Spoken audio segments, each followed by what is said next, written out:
Baik, bismillahirrahmanirrahim. Assalamualaikum warahmatullahi wabarakatuh. Innal hamdalillah nahmaduhu wa nasta'inuhu wa nastaghfiruh wa na'udzu billahi min shururi anfusina wa min sayyiati a'malina. May yahdihillahu fala mudhillalah wa may yudlil fala hadiyalah. Asyhadu an la ilaha illallah wa asyhadu anna Muhammadan 'abduhu wa rasuluh. Amma ba'd. Baik, ini adalah usrah kita bagi minggu ketiga untuk bulan Julai 2022. Jadi kita akan buat usrah secara ringkas memandangkan hari ini FIPT pun ada program. Jadi saya hantar video lah. Baik, tajuk yang diberikan pada hari ini adalah pengabdianku hanya kepadamu ya Allah. Jadi kesemua kita mungkin faham apa maksud tajuk ni. Mungkin pada perkataan pengabdian itu. Jadi apa maksud pengabdian? Pengabdian datang daripada perkataan Arab, abadah. Jadi orang Melayu terus sahaja ambil perkataan abadah tu dan jadikan bahasa Melayu, pengabdian. Jadi kita nak kena faham dulu apa maksud pengabdian ataupun abadah di dalam bahasa Arab, baru kita boleh faham apa maksud pengabdian sebenarnya. Baik, bila disebut abadah, seseorang itu melakukan abadah, abadah membawa makna dia patuh dan taat terhadap tuan dia lah.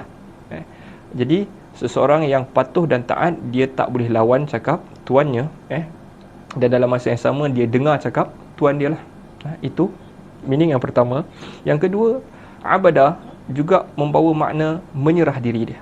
Dia serahkan diri dia. Jadi hidup dia tu untuk Tuhan, untuk tuan dia.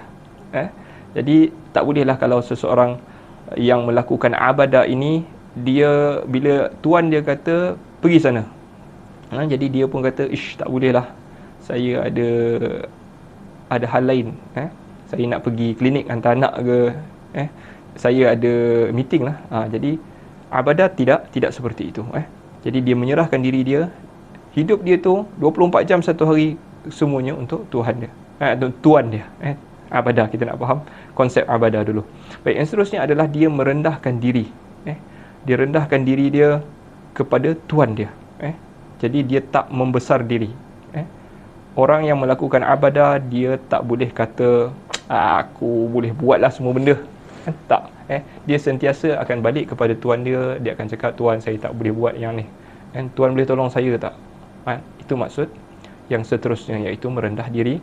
Dan seterusnya membawa makna juga dia terikat dengan peraturan yang tuan dia buat.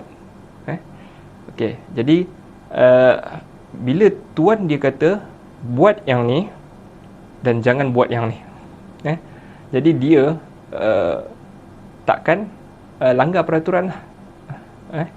Jadi kalaupun dia nak langgar lah, kalaupun dia langgar lah, dia terbuat juga benda yang tuan dia tak kasi buat, apa pertama yang dia buat?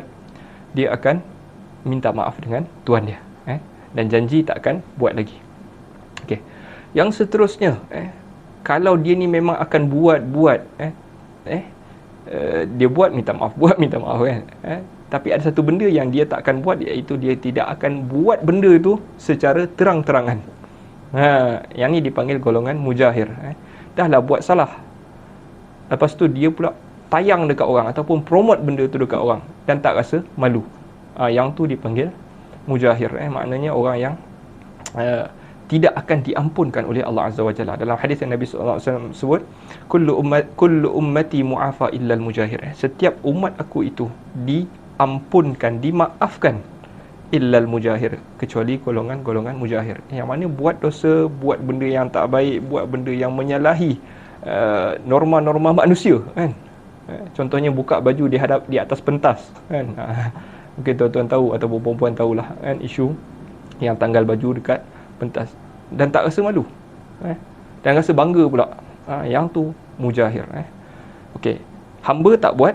Orang yang kata buat abadah ini, dia tak akan buat benda tu. Okey, yang tu makna yang keempat, terikat dengan peraturan. Dan yang kelima adalah dia melakukan apa sahaja yang perlu dia buat. Kalau dia dah tahu itulah benda yang dia kena buat setiap hari untuk tuan dia, dia akan buatlah.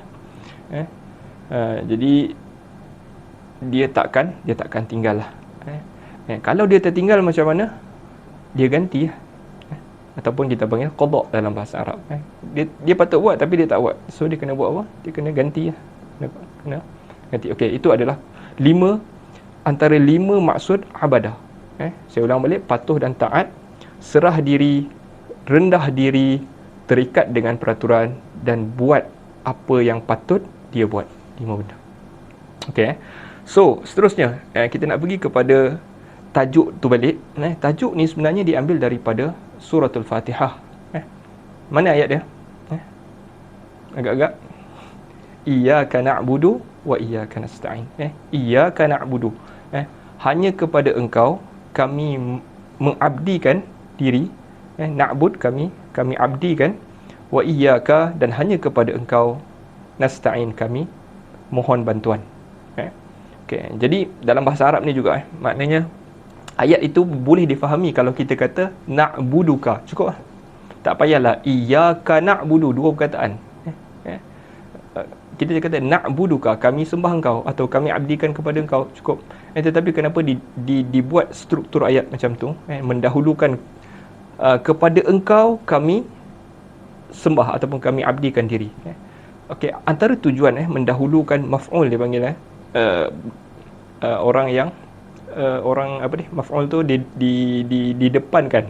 Kami sembah kepada engkau, tapi dia terbalikkan, kepada engkau kami sembahkan.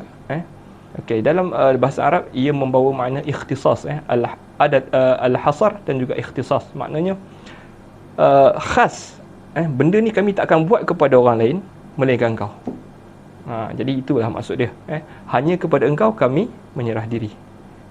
Okey, ataupun kami mengabdikan diri. Okey, jadi kita pergi kepada surah Al-Fatihah. Surah Al-Fatihah ada berapa ayat? Ada 7 ayat. So, sebelum pergi kepada 7 ayat tu, ulama ni berselisih lah. Manakah ayat nombor 1 di dalam surah Al-Fatihah? Yang ni selingan je lah. Ayat yang pertama di dalam surah Al-Fatihah, kalau ikut mushaf yang kita baca tu, nombor 1-nya adalah Bismillahirrahmanirrahim, ayat 1 surah Al-Fatihah. Surah lain tak? Bismillah tu bukan ayat dalam surah lain. Tapi dalam mushaf kita, jadi ini juga pendapat sebahagian daripada ulama. Sebahagian ulama yang lain berpandangan Bismillahirrahmanirrahim dalam surah Al-Fatihah bukan ayat di dalam surah Al-Fatihah. Jadi bagi golongan yang kedua ini menganggap ayat yang pertama dalam surah Al-Fatihah adalah Alhamdulillahirabbil alamin. Okey. Jadi ini adalah khilaf yang muktabar lah, maknanya perselisihan yang maknanya dua-dua ada hujah. Dua-dua boleh kita kata boleh betul. Dua-dua mungkin betul. Dan golongan yang kedua yang katakan bismillah bukan sebahagian daripada surah Al-Fatihah juga mempunyai nas yang kuat dalam hal ni. Dia bersandarkan berdasarkan hadis kursi. Allah Subhanahu Wa Taala kata qasamtus salah baini wa baina abdi nisfaini. Aku membahagikan salat di antara diriku dan juga diri hamba-Ku dua, kepada dua. Lalu Allah Taala kata wali abdi masal, dan untuk hamba aku apa yang sahaja yang dia minta.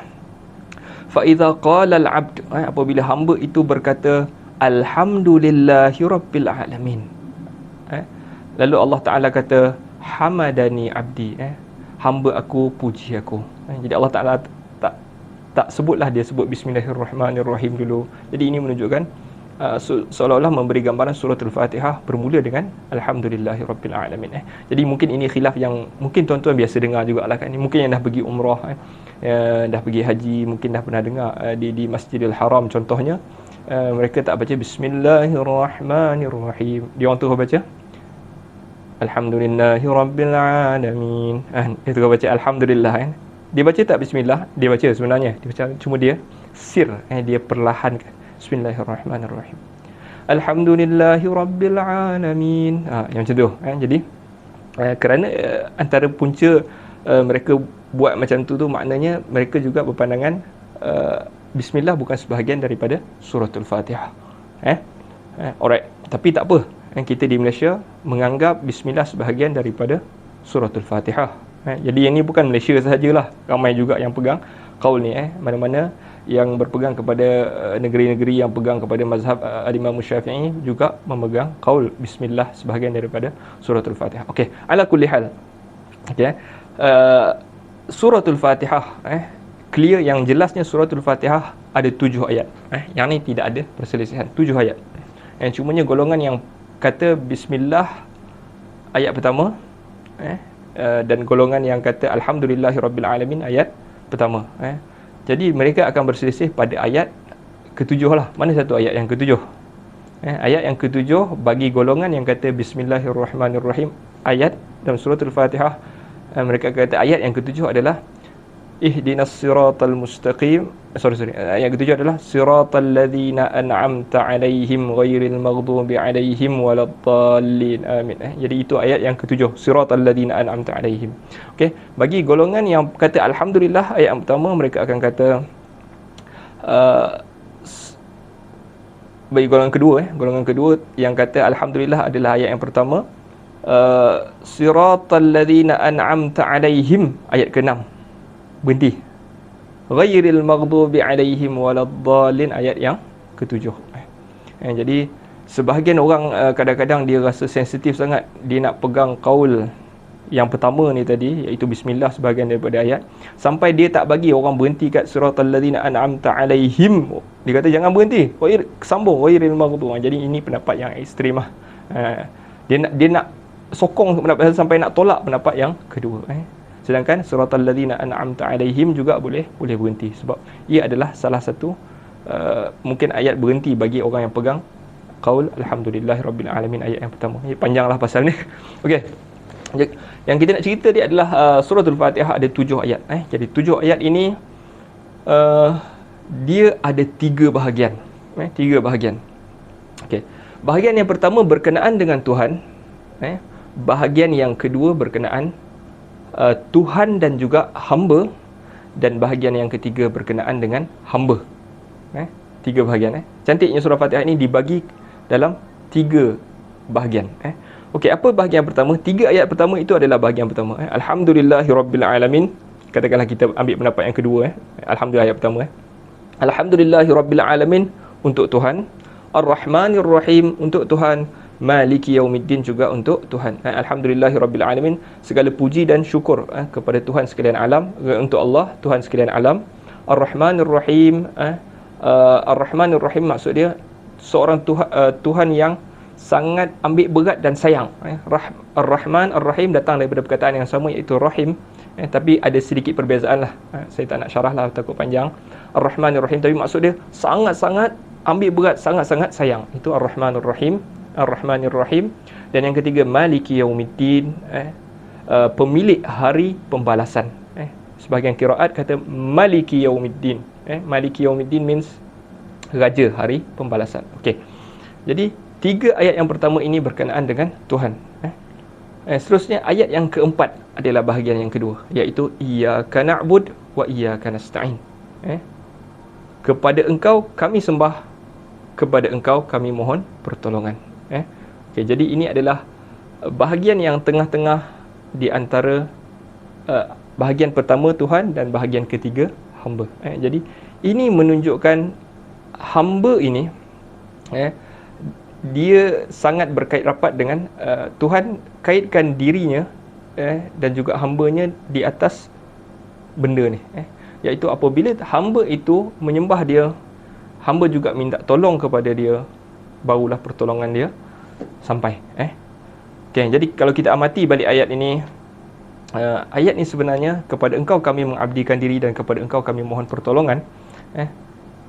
Pertolongan daripada Allah Subhanahu Wa Taala, iaitu kalau kita minta kepada Allah bantu kita dalam urusan dunia kita ataupun akhirat kita, dia sangat berkait rapat dengan pengabdian kita kepadanya.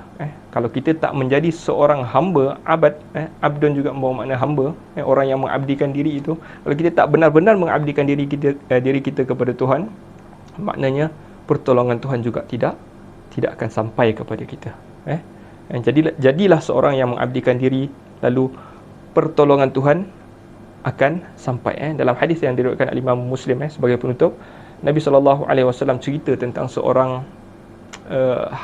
lelaki yatilus safar, yang jauh dia punya musafir dia, jalan jauh, yatilus safar, ash'ath wa aghbar. Lalu lelaki ni kusut masai lah kan. Zaman dulu punya musafir maknanya tak adalah aircon, tak ada kereta kan, jadi naik unta, naik kuda, Jadi dia ni kusut masai, berdebu-debu, asy'ath wa aghbar. Lalu yamuddu, lelaki ini juga angkat tangan, panjangkan tangan dia ke langit. Yamuddu ila sama, yamuddu yadayhi ila sama, angkat tangan dia ke langit. Lalu dia kata, ya Rabb, ya Rabb. Dia minta kepada Tuhan. Nabi kata, wa mat'amuhu haram. Dia ni makan benda-benda yang haram. Wa mashrabuhu haram. Minum benda-benda yang haram juga. Maknanya mungkin bukan minum arak je haram. Maknanya curi minuman pun haram. Makan benda yang tak halal. Wa malbasuhu haram. Pakai pakaian yang haram. Wa ghudhiya bil haram. Dan dia makan untuk dengan benda-benda yang haram. Fa anna yustajabulah. Bagaimana doa hendak diterima. Jadi laki ni walaupun panjang musafirnya, minta dengan Tuhan, tetapi dia tidak benar-benar mengabdikan diri. Sebenarnya saya kata awal tadi, bila kita kata kita mengabdikan diri kepada Tuhan, kita akan patuh dan taat. Dan kita juga terikat dengan peraturan Tuhan. Tuhan kata jangan makan haram, kita tak makan. Kalau kita langgar benda tu, maknanya permintaan kita juga tidak akan diterima. Wallahu ta'ala alam, tuan-tuan. Jadi harapnya dapat sedikit manfaat untuk perkongsian kita pada hari ini. Saya minta maaf atas segala kekurangan. Nasallallahu ta'ala yanfa'ana bima sami'na wa yaj'alana hudatan muhtadin. Sallallahu ala sayyidina Muhammad wa ala alihi wa sahbihi wasallam. Alhamdulillahi rabbil alamin.